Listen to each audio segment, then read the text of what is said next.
Hi, Richard at the Oregon Public Library here. So if you started National NaNoWriMo Month with the goal of writing 50,000 words in 1 month, one of two things has happened. Either you finished a novel or you didn't. So here's some advice on what you can do in either situation. First off, if you did hit 50,000 words, congratulations.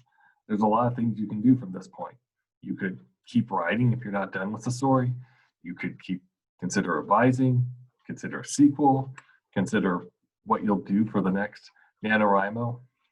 But I know one thing you should never, under any circumstances, ever do. Don't read it. Seriously, I'm not kidding. Don't read it. I can't stress this enough. Don't, under any terms, read what you just wrote. You just wrote a book in a month. Chances are your book is more than a little rough. And the problem with reading now and moving too early into editing and revision is you might get discouraged and overwhelmed. Since everything you've written is very fresh and familiar, you likely can't see the forest for the trees at this point. Stephen King, who, let's be honest, can pretty much do NaNoWriMo in his sleep, recommends a 6-week cool-down period before you pick up the manuscript again to give your mind a chance to recharge. From my experience, I recommend at least a month, but generally the more space you put between you and your first draft, the better. Either way, you still have a finished first draft, even if it is a very rough draft. So congratulations. Now, if you didn't finish, well, congratulations for trying something that's probably very much outside of your comfort zone. And it's been a hard year to start with. I have to confess that this is the first year that I actually haven't completed a NaNoWriMo after I started.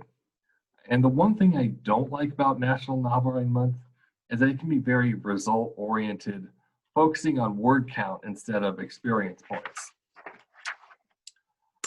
So with that in mind, I think you should consider what you walked away from the experience over what you have left to do or what you didn't accomplish.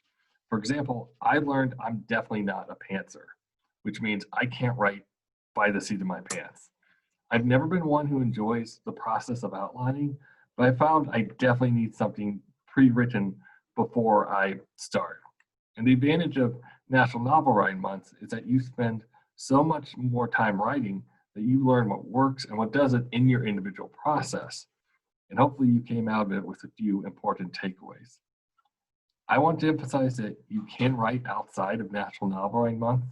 This is personally what works best for me. I've done National NaNoWriMo Month 4 times in the past, but I really wasn't pleased with my writing until I gave myself a few months to just sit down and write on my own schedule.